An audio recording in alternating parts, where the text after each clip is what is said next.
everyone. I hope I'm audible. Yeah. All right. I'm Abhimanyu and co-founder of Epoch Protocol, and I will be simply talking about how we can make intents actually approachable for end users. So to start with, I'll simply tell you like what intents actually are.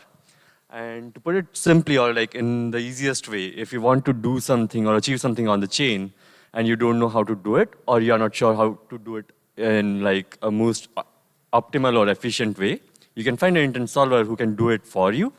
And once they have an optimal solution, you can simply get it executed. Now, the problem here is if you give something totally different to the end users, they are very reluctant to try it out. We at Epoch Protocol tried to give different user flows to end users. We did a lot of user experimentation, and the conclusion was if we give a user flow that is not standard or what user is not familiar with, they won't try it. So how do we solve for it then? Well, part of it is like already work in progress. Like we get intents being used in existing user flows. You can take a look at like Uniswap X, Cow Swap, or Across, where you already see like intents are being used, but a user may or may not realize it. But it improves the efficiency or like the rates that they are getting. The second step should be or can be something like improving existing flows or simplifying existing flows.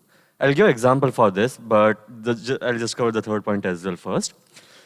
Creating completely new intent-based application. That should be the last step, where there are totally different flows and which are using like declarative input as a new paradigm. But now coming back to like reduced steps and simplified flows. So for this one, let's take an example. Like there can be a dApp that requires a very specific token on a very specific chain, and you simply have something like DAI on optimism, and you don't know how to get to that very specific chain or get that very specific token. So how you do it? You can start with something as simple as putting a button in the dApp saying, hey, onboard my user or bring my user in the right state.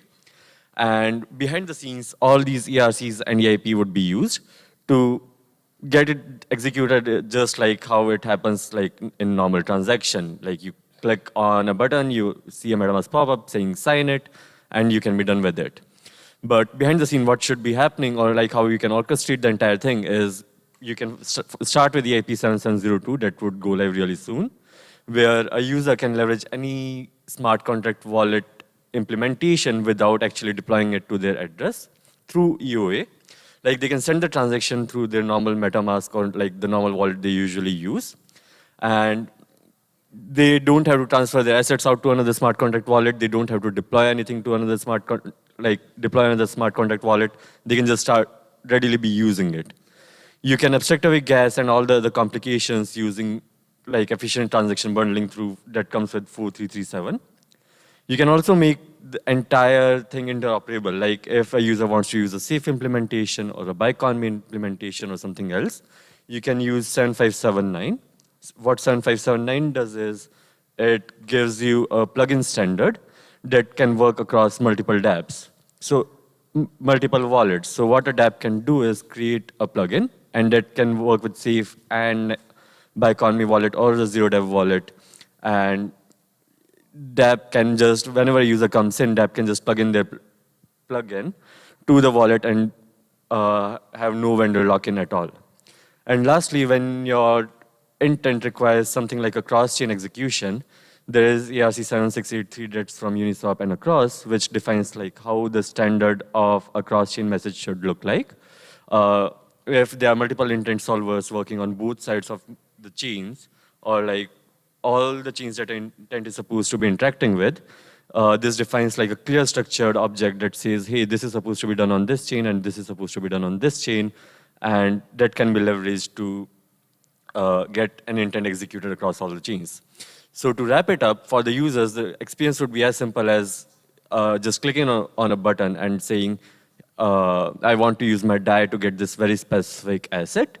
And as soon as user clicks on it and hits sign, all the intent solvers do their work.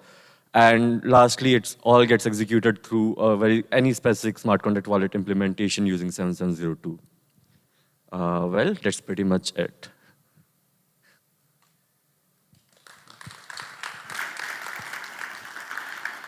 Thanks, Abhimanyu. All right, we got time for questions. Please raise your hand if you'd like to ask one.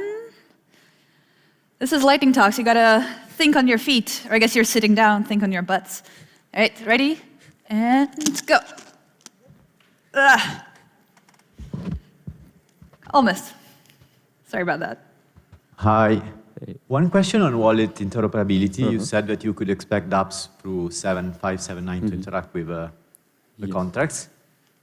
But each smart contract account is developing their own SDK with different capabilities. So how is that possible? And also, how can we expect dApps to create their own custom plugin to interact with different contracts? And connected to that, this would anyway achieve interoperability but not portability of the same account across dApps.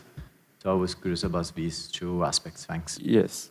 The way I think that this can be easily done is something like a dApp can create their own plugin. So if you as a user come with a safe wallet, dApp simply puts their plugin into your wallet, and then dApp knows what the interface for the wallet is going to be because they can get those transactions executed through their own API, not API endpoints, but contract functions.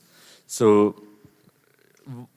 they can just start calling the contract functions they know from the plugin. But if a user comes with, let's say, BuyConMe wallet next time, they can just plug the same plugin into the BuyConMe wallet as well, and they can expect the same interface again.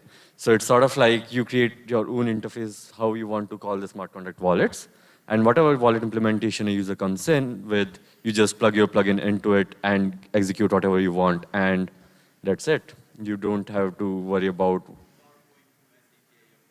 Yes, you can do it without going through SDK. You can simply make the smart contract calls.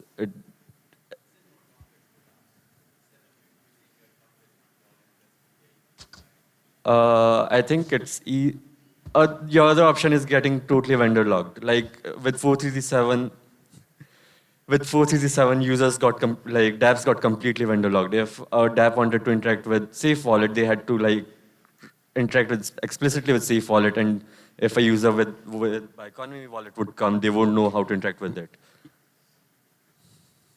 Perfect. All right, do we have another question somewhere in the audience? I know you're all curious people. You want to know more? Yes? Okay. What do you hear me? Yeah. I think, okay.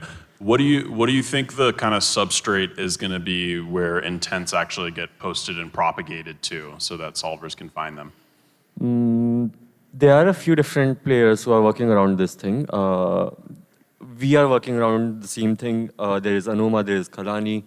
The idea here is one of the solvers gets an intent and they propagate it to entire network with the hopes of there will be more intent solvers who can solve parts of it or like the entirety of it. So with us, it's just like one solver getting it and propagating throughout the network and all of them putting it in their solution. With something like Anoma or Kalani, it's like a solver fulfills partially and puts it out on the network, and others can pick it up and solve the rest of it. But it's a work in progress, yeah. Got it. Thank you.